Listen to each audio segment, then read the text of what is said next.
किसी जंगल में पिंकी और टुनटुनी नाम की दो चिड़िया बहनें रहा करती थीं। दोनों बहनें अनाथ थीं। उनके माता पिता की मौत कई महीने पहले हो चुकी थी।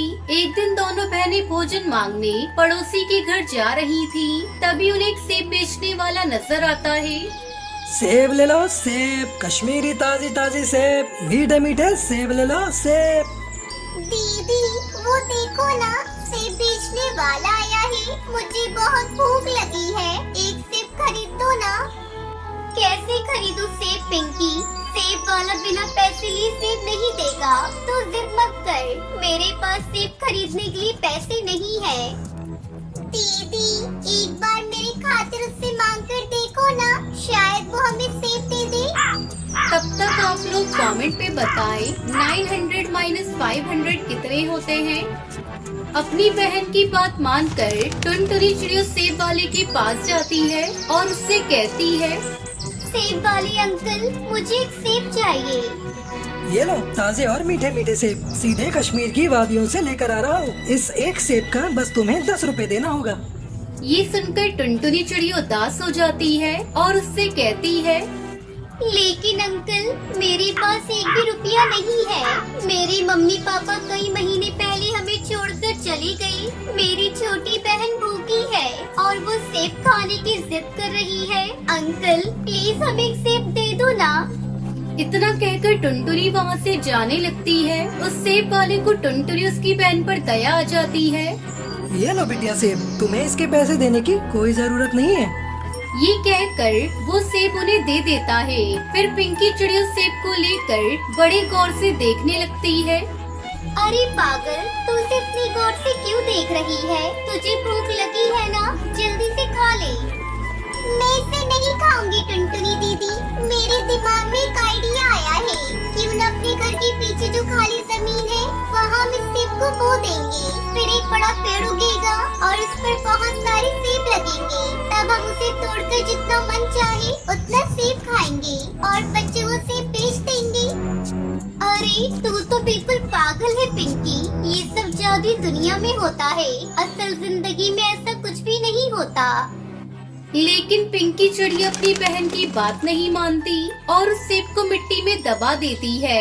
अगले दिन दोनों बहनों की खुशी का ठिकाना नहीं रहता जब उनके घर के पीछे एक बड़ी सी सेब का पेड़ उग आता है और उस पर बड़े बड़े सेब लग जाते हैं। टुनटुनी को तो अपनी आंखों पर विश्वास ही नहीं हो रहा था। दीदी जल्दी से सेब को तोड़कर बाजार में बेचने चलते हैं। जब दोनों बहनें सेब बेचकर घर आती हैं तो मुखिया उनके घर का सामान बाहर फेंक रहा था। मुखिया जी आप ये क्या कर रही हैं? हमारे घर का सामान क्यों फेंक रही हैं? अब से ये घर हमारा है। तेरे बाप ने मुझसे कर्ज लिया था और बिना चुकाए मर गया। चलो अब दोनों भागो यहाँ से। टुनटुनी अपनी बहन को लेकर सेब के पेड़ पर बैठकर रोने लगती है। पिंकी मेरी बहन, अब क्या होगा? हम दोनों बेघर हो गए, कहाँ जाएंगे? हम सर छुपाने के लिए हमारे पास कोई छत नहीं। काश हमारे मम्मी पापा जिंदा होते तो हमें ये दिन देखना नहीं पड़ता। तब सेब के पेड़ पर एक बड़ा सा सेब प्रकट होता है और उससे आवाज आती है, बच्चों तुम दोनों को रोने और चिंता करने की कोई जरूरत नहीं है। आज से तुम दोनों मेरे इस जादुई सेब घर में रहोगी। उस सेब घर को देखकर दोनों बहनें प्रसन्न हो जाती हैं और खुशी खुशी उस जादुई सेब घर में रहने लगती हैं।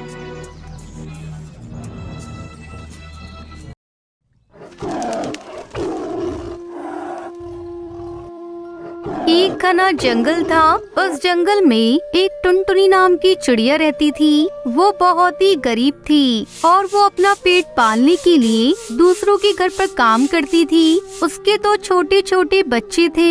एक का नाम रानी, दूसरे का नाम टोनी था। वो दोनों अपनी माँ को काम करते हुए देखकर दुखी होती थी क्योंकि वो नहीं चाहती थी कि उनकी माँ दूसरों के घर पर काम करे।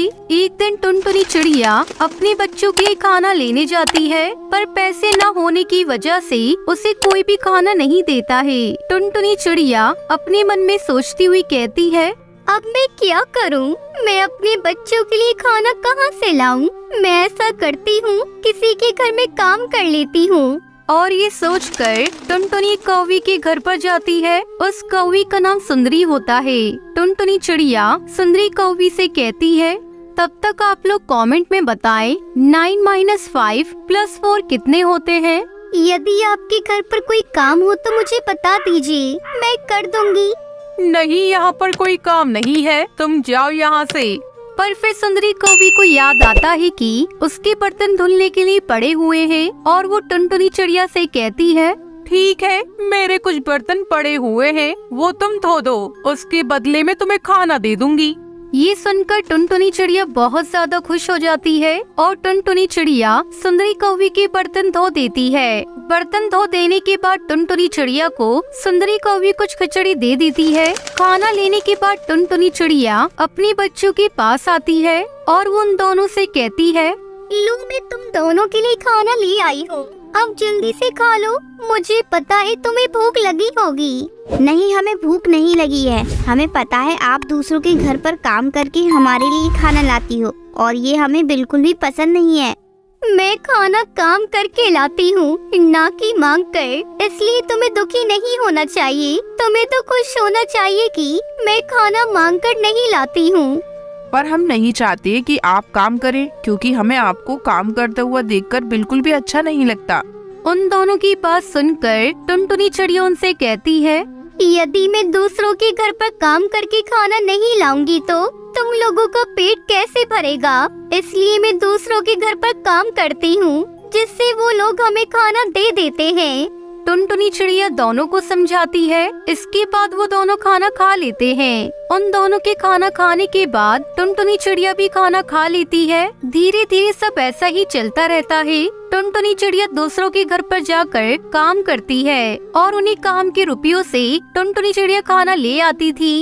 एक दिन टुनटुनी चिड़िया काम करते हुए जख्मी हो जाती है। उसके पंख में काफी चोट आती है, जिससे वो काम में असमर्थ हो जाती है। अपनी माँ को जख्मी हुआ देखकर उसकी बेटी कहती है, क्या हुआ माँ, ये चोट आपको कैसे लग गई? हाँ, मैं काम कर रही थी और गिर गई और उसी वजह से मेरे पंख में चोट लग गई है।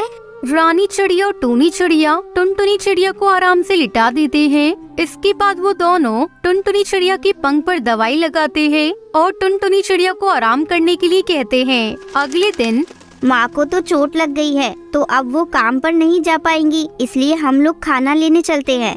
हम लोग कहाँ पर चलेंगे? हमें कौन खाना देगा? हम लोग भी काम करके खाना लाएंगे, जैसे माँ लाती थी। इसके बाद वो दोनों काम ढूंढने के लिए जंगल में निकल जाते हैं। काफी देर जंगल में घूमने के बाद उन्हें एक बूढ़ा तोता दिखाई देता है, जो कि लकड़ियाँ काट रहा होता है। वो दोनों उसके पास जाते हैं और उस बूढ़े तोते से कहते हैं, बाबा, क्या मैं लकड़ियाँ काट दूं? इस पर वो बूढ़ा तोता उन दोनों की तरफ देखकर कहता है, काट दो बेटा, पर इसके बदले में तुम्हें कुछ ही चावल के दाने दे सकता हूँ। ठीक है बाबा।